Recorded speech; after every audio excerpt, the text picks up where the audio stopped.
สบายดีทุกคนคลิปนี้ก็จะพักจากการตำมังหุง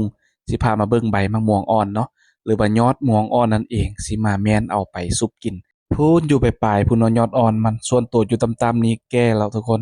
เนาะในอยู่กุ๊กน้อยนี่ก็มีบ้างหลายๆทุกคนเคยกินบ่ซุปใบม่วงอ่อนคอมเมนต์มาบอกกันเด้อทำอิฐคิดว่าสิได้แม่นเอาตัวสูงๆเนาะพอดีเลือกมาเห็นต้นน้อยๆนี่ก็มียอดอ่อนคือกันแต่ว่าตัวอ่อนแท้ๆพัดบ่แซ่บทุกคนเนาะจะฟาดๆคมๆหน่อยหนึง จะเอาตัวแบบเป็นใบเคลือบแบบนี้เนาะใบที่ว่าเครื่องอ่อนเครื่องแก่แบบนี้ตัวนี้จะพอดีแซ่บทุกคนเนี่ยแบบนี้เลยซ้ำนี้เลยเวลาเราไปต้มกินต้มซุปกินนี่มันจะออกมันๆแล้วก็ออกส้มหน่อยหนึงเนาะส่วนตัวข้อยนี่มักหลายทุกคนซุปใบมะม่วงอ่อนนี่เนาะเลือกเอาแต่ยอดใบเคลือบมันเด้อทุกคนจะแซ่บหลายเราสังเกตเบิ่งใต้ใบมันจะเป็นก้านสีเขียวๆแล้วก็ใบมันจะเหลื่อมเนาะแบบนี้ถ้าว่าอันยอดอ่อนมันหลายมันจะขมฟาดคือว่าหั่นเนาะก็สิได้ประมาณนี้ทุกคนมาใจเอาแต่ใบมัน แล้วส่วนกลางมันก็เอาทิ่มเนาะหลังจากใจเราก็สิไปล้างทำความสะอาดขอตัดภาพมาตอนต้มเลยนะทุกคนตอนนี้เราก็ต้มสุกแล้ว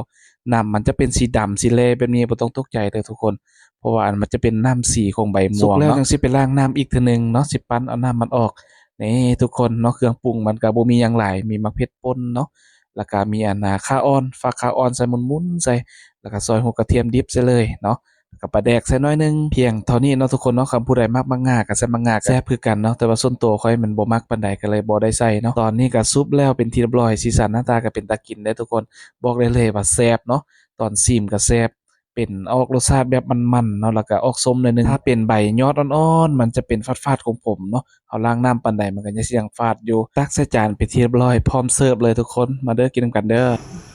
สบายดีเด้อกินข้าวนำกันเด้อกินข้าวแรงเนาะมื้อนี้มีซุปผักม่วงแซ่บๆเด้อทุกคนเด้เคยกินบ่ใครเคยกินก็คอมเมนต์มาบอกเด้อแล้วก็มีปลาเค็มเนาะมีอันน่ะน้ำขมเนาะมะเขือเนาแจ่วมะกอกนี่มีตำแจ่วมะเขือเด้อทุกคนเนาะมาเด้อกินข้าวนำกันเด้อข้าวแรงมื้อนี้มีแต่2คนเนาะลูกเต้ากินแล้ว เมนูคาบแรงมื้อนี้ก็จะมีซุปผักม่วงเนาะเป็นเมนูเด็ดเฮาแล้วก็มีตำแจ่วมะเขือแล้วก็จีนอขมปลาเค็มเนาะมีถั่วเน่าแด